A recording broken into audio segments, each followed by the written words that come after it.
Hello team, welcome to another ATP Geopolitics video with myself, Jonathan MS Pierce's Ukraine War News Update. First part thereof for the 22nd of May 2024. Let's get straight to where we normally start. Ukrainian general staff figures for the Russian losses for the day before. All the usual caveats apply to this as they do every day, and you can find those caveats in the description to the video found below. Okay, 1,300 personnel lost is a very high number again. We are seeing consistent figures well above 1,000, up to 1,780, I think was the highest. So this is a considerable number. 6 tanks is definitely lower than we have seen and lower than the average. 22 armoured personnel vehicles, just above average there. 41 artillery systems, well above average, over double average. So a mixed bag there, but all told, those numbers are not going to be good for the Russians. We can see 1 anti-aircraft warfare system added to that list, 59 vehicles and fuel tanks, and 5 pieces of special equipment. So that at 59 vehicles and fuel tanks is obviously very challenging for the Russians. A fairly challenging day for the Russians, but we have seen an uptick in Ukrainian losses over the course of the war. It's interesting watching Andrew Perpetua's live stream last night, and he talked a little bit about Lancers, and luckily, because sometimes I wonder whether I know what I'm talking about, but he said exactly what I've been saying, which is Lancers have been used predominantly up in the north, in the Kharkiv area, where they've been hitting the Ukrainian artillery units and multiple launch rocket units further back from the line. These are kind of medium range attack drones, the Lancets. He was saying that the Russians have, he's speculating that the Russians just put all their Lancet operators up in that area, and they are just absolutely overloading that area with Lancets. It certainly seems the case, as the Ukrainians are losing quite a bit of equipment in that particular area compared to other areas of the front line. And that could be why there's been near parity over the last few days. He said this was a record day of loss statistics that he was calculating. This was yesterday. Yesterday was one of the heaviest, which he was saying this, I think, or yesterday, so the day before, so 2 days ago, was one of the heaviest days of the war. We logged 244 videos, 8 of which those videos are often montages, so they've got lots of clips, so that amounted to 853 video clips. Just imagine it takes 5 minutes or so per video clip. 853 times 4,265 minutes of work put across 3 people is about 1,421 minutes of work per person. Note there are 1,440 minutes in a day. He is working insanely hard at the moment. So if you can help Andrew Perpetua, it is repetitive, it is important. You have to be really consistent, dedicate a fair bit of time to that. It's not for everyone. There are certain ways you've got to do things to make sure you get consistency right across that. But there are also different jobs that Andrew needs doing, such as surveying news to get a sense of what's going on up and down the front line from news sources like local news media, things like that. Go and find him either on Twitter or go to his YouTube page or buy me a coffee or whatever and contact him. On Tochny, if you go to Tochny, there is an application form if you want to help, but you've got to understand that it's not for everyone, but it is so important, I think. Right. As you can see, massive losses for both sides here, just stupendous. And slightly more, even if you take into account the decoys at the bottom, slightly more for the Ukrainians than the Russians. So that is a bad day for the Ukrainians. If we look at these losses, first of all, let's look at the type of losses.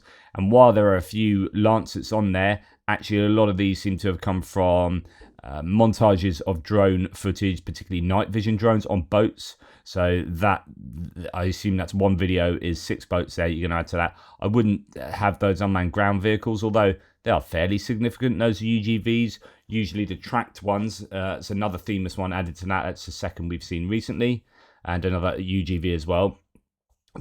So you can maybe take out those drones. There is a radar system, ST-68U radar, taken out by missile strikes, some electronic warfare equipment and comms equipment. That's obviously going to hurt. Damaged boats there, a lot of those. Don't know how badly they are damaged and whether they had people in. I'd need to check the original footage. Some artillery pieces here, including a multiple launch rocket system destroyed. Most of the rest of them damaged. A few tanks thrown in, some infantry fighting vehicles, including 3 Bradleys. So I wonder where they are. One's hit by Lancet. I don't know if they're using Bradleys to help defend up in Kharkiv? I would have thought they are, because they've just got the deliveries of Bradleys, so much so that they have not painted them. They've got the desert camo still, I believe, and they are utilising them on the front line, but I don't know exactly where. Well, I don't know if they're up in Kharkiv. A couple of APCs and MRAPs, and then quite a lot of civilian vehicles here. So about 2/5 of them destroyed, 3/5 damaged, just a load of pickups and loafs, and so on and so forth. So I guess the good thing about this massive list of Ukrainian losses is it is overwhelmingly civilian vehicle. Well, not overwhelmingly, is 50% civilian vehicles plus, probably a little bit more. If you take out those drones. Anyway, there or thereabouts. Now, the same can be said for the Russians. The Russians have lost quite a lot of civilian vehicles here as well, as they often do. High numbers of those every single day. Logistically, they must be hurting. And this is why we often see, no, that's not quite true. So it's the lack of APCs and IFVs, arguably, that we see the use of Desert Cross 1003s, these golf carts or loafs being used to supply the front lines, where normally you wouldn't be using those to get up to the contact line to supply really important ammunition to those troops. But it's what we're seeing, particularly in Kharkiv. The Russians appear to be using not as much military mechanized equipment to attack up in the Kharkiv areas. It seems to be infantry led. Right. Looking at the Russian losses, we have some comms equipment as per normal, a few artillery pieces, including a transloader for a multiple launch rocket system. If I remember, that went up some. Some tracked garden sheds, Bliatmobiles. They are those tanks that have been adapted with all sorts of corrugated iron and whatnot. 3 of those taken out there. One of those, let's see if it's FPV drone, it could be that damaged one, is possibly the one that was in Klishchivka that was you. Honestly, if you didn't know, I saw a still of it. If you didn't know it was a tank already, you would think it was just this one wasn't an apex shed. It was like a flat roof shed. It looked like a box. And just behind it was another shed that was an actual shed, and you couldn't tell the difference. And had it not then moved off and actually got something exploded in its rear, so it is on fire at the back, like, honestly, you wouldn't. I know it's not designed as camouflage; it's designed for protection. But man, those tanks are camouflaged in an urban environment. Yeah, quite incredible. Anyway, a number of tanks taken out there. Infantry fighting vehicles, huge losses there again. Just how long can they sustain the losses of IFVs? And again, this goes towards the rationale that they are running low on them in certain places, so that they are using suboptimal vehicles. And then all the usual kind of culprits below that. So just a massive equipment, nothing crazy valuable for the Russian losses, to be honest, there. So I would argue that that is a worse day for the Ukrainians, and possibly as a result of the activities up in Kharkiv. Right, now we're going to talk about personnel, as we often do first. I can't talk to the provenance of these claims, okay, so pinch of salt and all that. But here is someone saying 4,000 plus soldiers from Putin's army have been identified as dead in the last 4 weeks. So that then goes to 1,000 a week.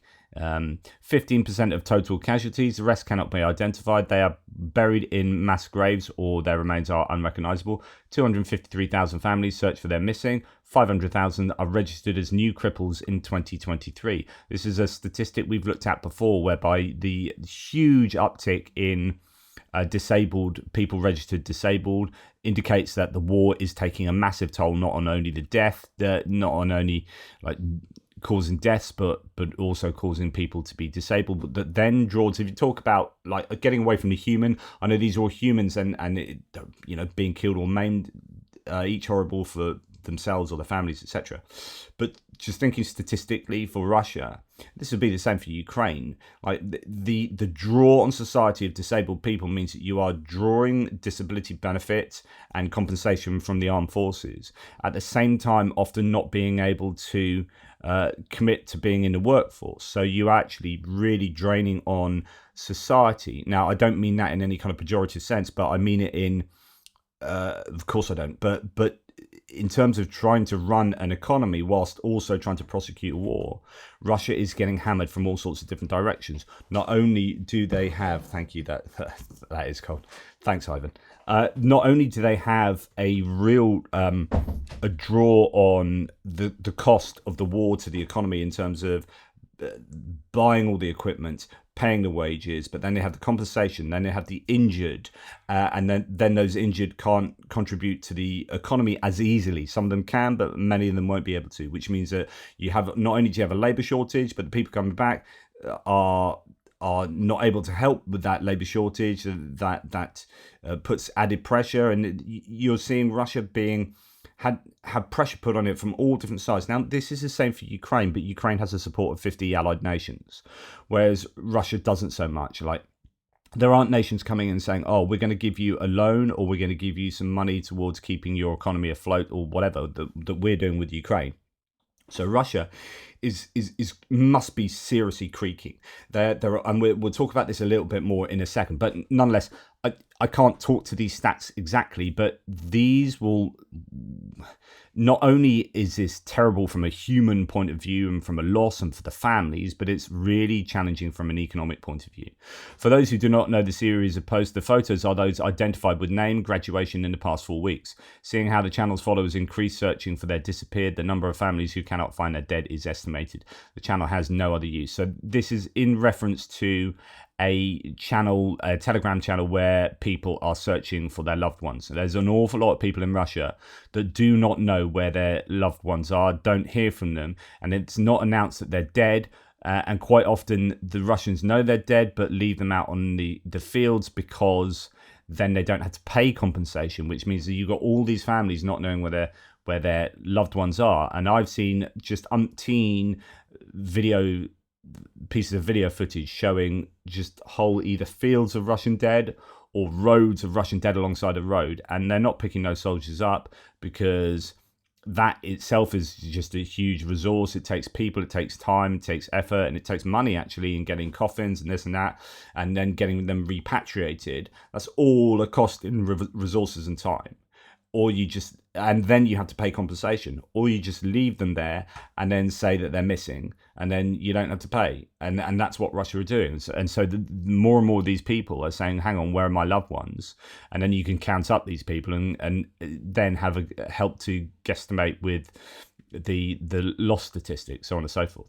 Right, going into Andrew Perpetua's live stream last night, there was just a nice little nugget here in what Konstantin said, who knows some people around Klishchiivka. So Klishchiivka is at completely destroyed, flattened village just below some high ground to the south of Bakhmut, to the south of Ivanivska and the Chasiv Yar sector, where apparently, I've been amazed that the Ukrainians have been holding out there for so long. The Russians have been unable to dislodge the Ukrainians, and apparently it's been really advantageous for the Ukrainians in terms of loss ratios, and this is what Konstantin has to say. Here is that, and I think this is a good strategy.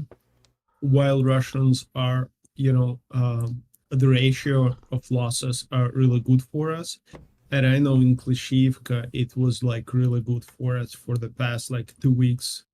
Russians, I would say, I heard it from multiple sources. They lost 200 people or 300 people on Klishchiivka, while we lost maybe 20 or 30, which is a lot for us. So he's saying from his sources on the ground, from multiple sources, and he knows people around there. He knows a mortar crew up in the Ivanivska area, so on and so forth. He is hearing that the loss ratios of Russian to Ukrainian losses are 10 to 1. So they've lost 200 to 300 in the last week, 2 weeks around Klishchiivka, and the Ukrainians lost 20 to 30. Now, he said 20 to 30 is a lot for the Ukrainians, but let him say. The ratio is really good for us. That's why we're trying to hold it. And the ratio is so good, like Klishchiivka, right? It's right under the big hills that allow us to fly the drones, to have good positions. And what it also has, we don't have much people in Klishchiivka. We don't need much people in Klishchiivka. While for Russians, they work a lot to get in and to resupply their troops. So it's basically we're holding them to make sure that they pay a big price. And this is basically the calculation in so many places along the line. It's like, do we defend here? What's our defensive position? In Klishchiivka, it's great for them because they sit on that high ground in a trench network that they still control, and they need relatively few people to do that defending. They just have their, particularly the drone crews operating, and then no one is in Klishchiivka itself. Andrew Perpech has that as grey zone. Surat Maps has that as under Russian control because the Russians planted a flag there, but then there are no Ukrainians there. But then the Ukrainians blew up the flag. That was like a week ago, and they have, like, there was this garden shed tank that was then taken out yesterday. They drive in, drop some troops off, and then those troops get attrited, and then it's rinse and repeat, rinse and repeat. And this is good for the Ukrainians. It's low cost relative to the Russian costs, and it's just very expensive for the Russians to take the ground that they do take. Now, they are taking ground up and down the front lines. The question is always, does it come at a cost that's advantageous for the Ukrainians? Yep, we'll cede 500 meters if it's going to cost you 500 troops, type thing, and here is some evidence that, because I talk about this every day, and I talk about the loss ratios and whether it's beneficial for the Russians or Ukrainians and so on and so forth, and there are blips here and there, but generally speaking, the Russians are being attrited at rates that are not sustainable for them.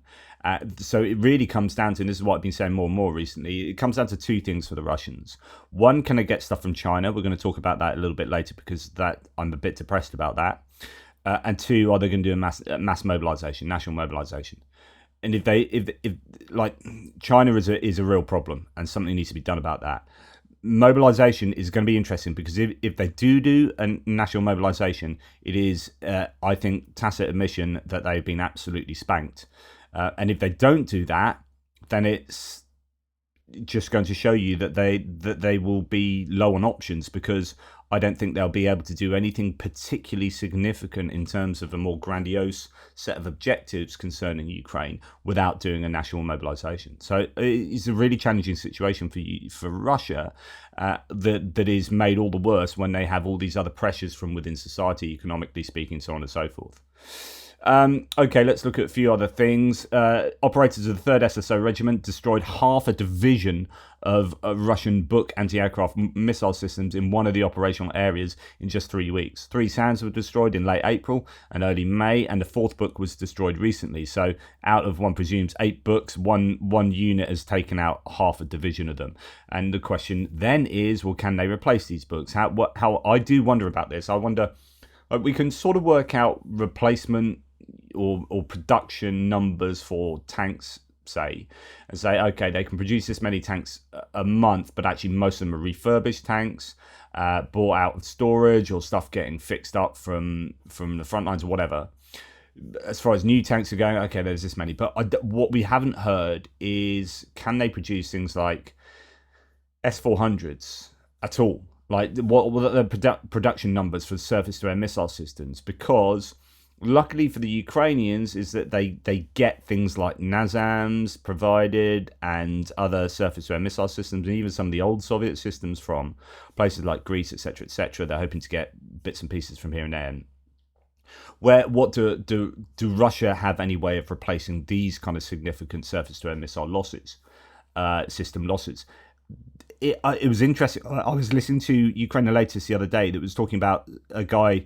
Well, it was one of their reporters who had been speaking to people that have been involved in getting weaponry, I think on behalf of the UK government, maybe for Ukraine since the beginning of the war, and they're going around the world looking for Soviet era equipment, but the Russians were as well.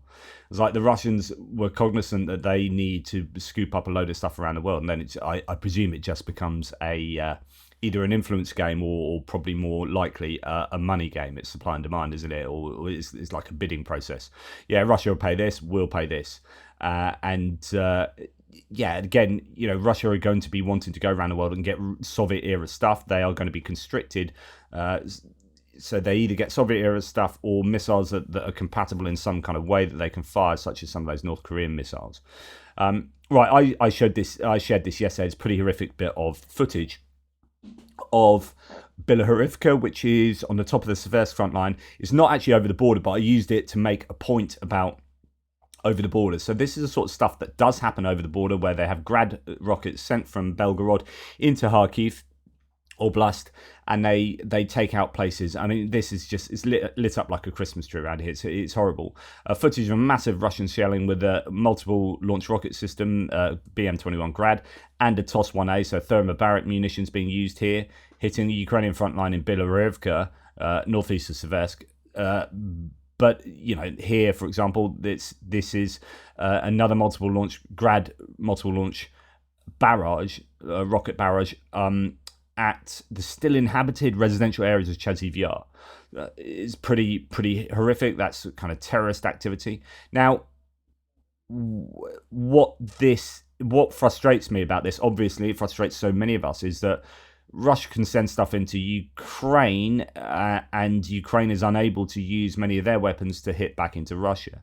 They can't use the US weapons, for example, or even allied weapons due to pressure from the US. And the question is, you know, is this going to change? There's mounting pressure at the moment on the US to change the rules here. No one seems to agree with it. There's bipartisan support in Congress with a new letter that's been signed by 13 lawmakers to say we need to change the rules here. This is crazy.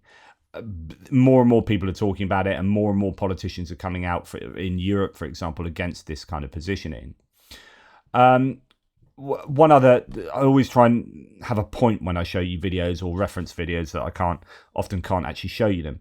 This amazed me, right? There was a whole group of troops just running up this road, and then a shell lands pretty much in the middle of the troops. This is a sizable artillery hit. I am amazed that with the size of that artillery explosion, that so many of the troops ran out of the smoke there. You just think, right, if an artillery shell landed in the earth next to, I don't know, a dozen troops, you think, well, that's all those dozen troops dead. But I guess ground like that soaks up a lot of the energy. Earth might really act like a sponge there. I don't know what type of munition that was. They might well be injured, shrapnel flying and earth flying all over the shop. They might be a little bit deafened. I don't know.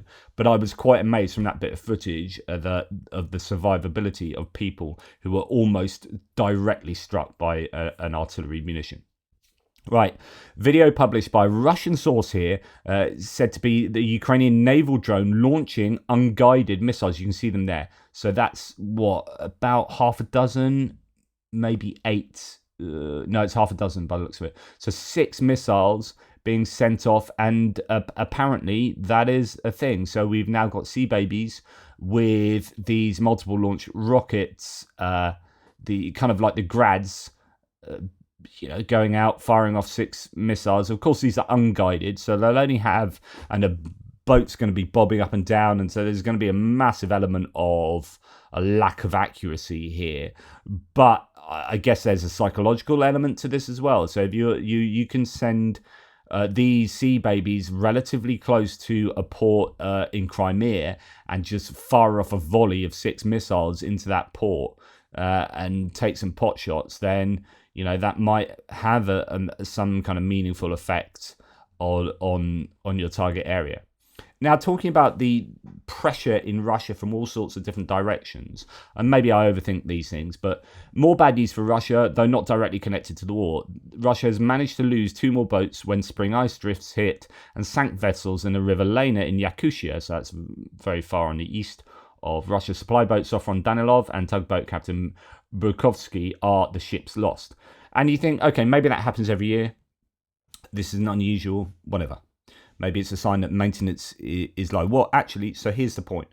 I think there's going to be so many pressures on Russian society now due to a war that is costing over a third of the budget, that there are going to be squeezes from everywhere. And this is exactly what you want if you're Ukrainian. You want people to be fed up in every area of society. You want scientists to be fed up because they're not getting the funding to do their research. You want hospital staff to be fed up because their hospitals are not getting the funding to provide their services. You want all elements of the welfare state to really start creaking and feeling the pressure, so everyone recognizes that this war is using money that would better be spent supporting the people of the country rather than supporting the narcissistic megalomaniacal intentions of a dictator who wants to be the new Peter the Great and wants to take Russia back to some imperialistic state. You want everyone in that country to start to realize this as the entire country creaks, as they're losing boats and thinking, right, can we replace those boats? Well, no, because all the money's going to the war. Okay, so what were those boats doing? Now that can't be done. Now these people are going to be out of a job, or these people are going to be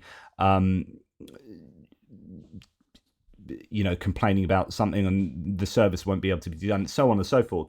That all area, you've got floods happening and flood defenses aren't being maintained adequately enough, and people are getting really upset because areas of, again, Yakutia are underwater at the moment. And just from a Ukrainian point of view, a pro-Ukrainian point of view, this is all good news. You want Russia to really be suffering. I mean, it sounds horrible to think that these are people and people's lives, but the greater goal here is that Russia stops a war, stops a direct killing of people in a sovereign nation, and stops playing around with these sort of global intentions they have.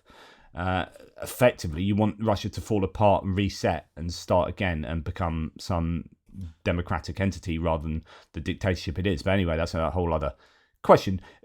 I don't know. It's just more examples of Russia creaking. Right. Going on to distance munitions, and again, 100% interception ratio. This is incredibly good. The Ukrainians this last week, 2 weeks, have been just really good at shooting down Shaheeds.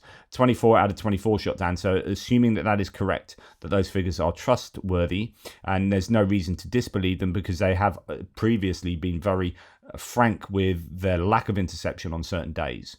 Just this last week and a half, 2 weeks, the Ukrainians have really picked up the interception, and I wonder whether that is, well, I think it must indicate that the Ukrainians have really done a good job of adapting their air defense to, particularly to combat drones as they are launched into Ukraine. Now, in terms of missiles, we don't hear, and I don't know if this is a bit of a PR effort from the Ukrainians, but there are fewer claims about what missiles are sent into Ukraine. Now, I'm not aware that any cruise missiles, apart from the odd one, literally one here or there that you hear about, but there have been no big cruise missile attacks, and that's something I think we're all waiting for. They are overdue at the moment in terms of what we would normally expect from Russia. But they do still send things like S-400, S-300s into Kharkiv, in this case into Chuhiv in the Kharkiv region. Central area was smashed by S-400 missiles, leaving 8 injured. This is a kindergarten in the town. Yesterday, Russia hit a preschool in Zolochiv with anti-aircraft guns. I mean, so anger-inducing what the Russians do. Already this morning, a blast in Kharkiv. So that was the one, he said, S-300. Moved it to S-400. I don't know if you can tell the difference particularly. Now, talking about distance strikes that have happened previously, this is Storm Shadow hit that has been confirmed on Russia's military radar in Ipetri, Crimean Astrophysical Observatory. So, I mean, normally this would be a place where they do scientific work of cosmology and whatnot, but these days used for military radar, etc., etc. Civilian buildings are okay. It's been geolocated yesterday. Satellite image shows exposed soil and scorch marks around a concrete patio where the system vehicles were. So there could have been some vehicles hit, but it looks like the radar there has been targeted. And this is a really significant strike. So this was, is it the Luhansk strike that took place with Scalp EG missiles the other day? And they showed the wreckage of the buildings after it happened, but apparently this was a really high value strike. One of the missiles was taken down by air defense, we believe, but information emerged about the consequences of yesterday's or 2 days ago strike on occupied Luhansk. According to the usually well-informed channel Dossier Shpiona, A building used as a command post for the Russian Southern Group of Forces belonging to the Ministry of Internal Affairs of the so-called DPR was struck by Scalp-PG missiles. Reportedly, 13 military personnel were killed and 26 were wounded. Two unrelated sources claim that the commander of the Southern Military District, Colonel General Gennady Anashkin, was wounded in that strike. So that was a big strike. There was a lot of smoke and big plumes of smoke, as mentioned there, coming from that. It could have been pretty devastating for military command in that area. Okay, so now on to other bits and pieces. Okay. Russia launched a night attack targeting energy infrastructure in Sumy. While 6 strikes caused 31 explosions, all Shahed drones were shot down. Critical facilities and hospitals maintained operations via generators. Power was restored by 5:20. Is this shaping by the Russians in terms of getting ready to attack Sumy? They have, according to Andrew Perpetua's live stream, about 15,000 troops ready to go in Sumy, although they're not thought to be as well equipped, as good as other troops. So is this more about drawing Ukrainian resources away from elsewhere and not necessarily having to fire a shot? So they just stay in Sumy, they pretend they're going to attack, and then Ukrainians are drawn across. Maybe they can keep training or stuff.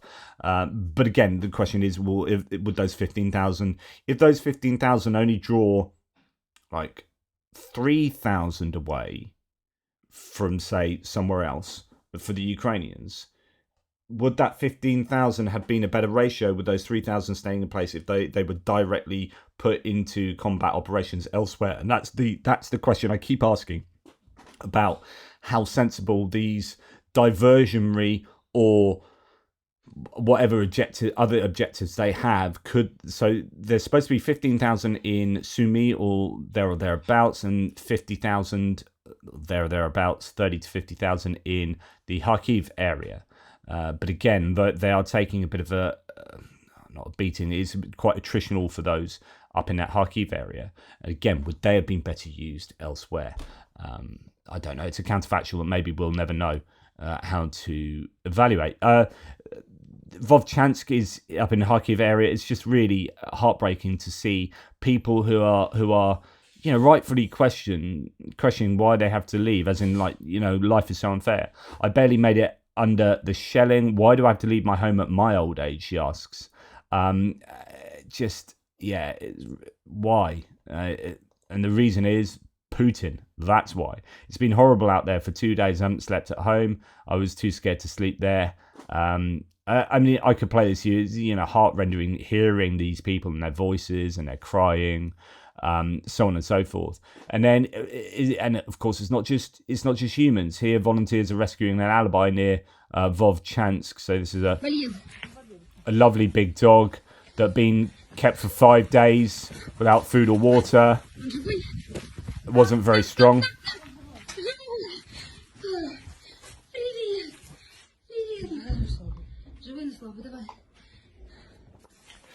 Cowering with the sound of explosions in the background, as you can hear there.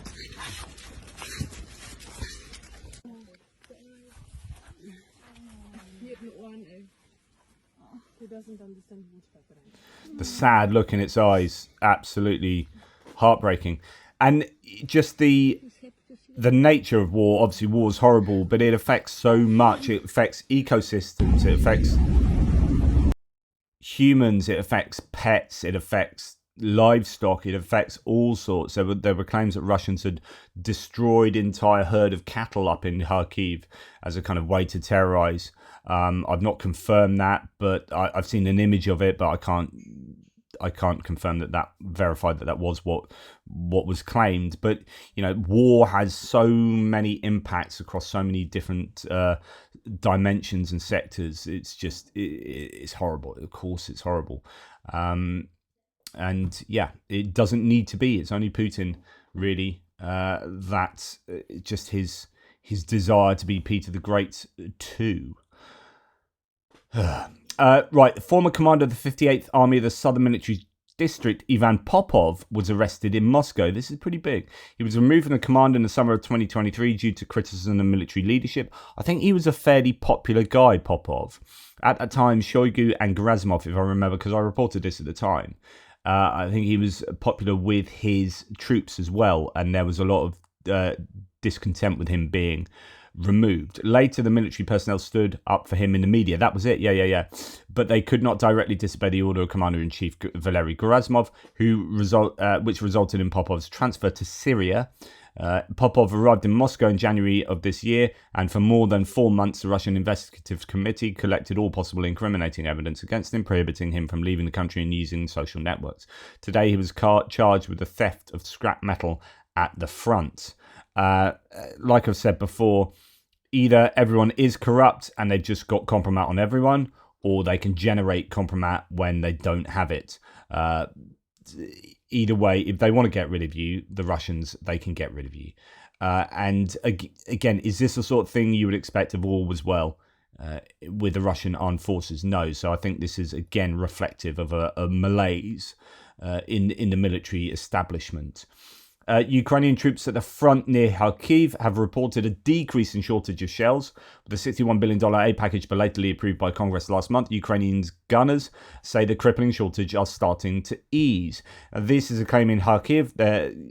Zelensky made a claim the other day that there are no one has a lack of ammunition now up and down the front. And then lots of people are like, not too sure about that. Gunners aren't really in agreement with that. Well, up in Kharkiv, it appears to be easing up. But some are also saying that Kharkiv are getting, because naturally they're being attacked with that new offensive from the Russians from the north. So they are getting prioritized in terms of ammunition and supplies. And actually, there are certain areas along the front that aren't as lucky as they are and are really crying out for artillery. And I'm sure that will go on for some time until you get the Czech initiative coming through, until you get if the Estonian initiative is started, until you get the indigenous production ramped up and the production from Europe, as well as what's coming in from the US. Once this all starts flowing in on a more sustainable basis, you are going to get people complaining consistently. Anyway, that's enough from me. Thank you very much for watching. Please like, subscribe and share. Take care, and I'll speak to you soon.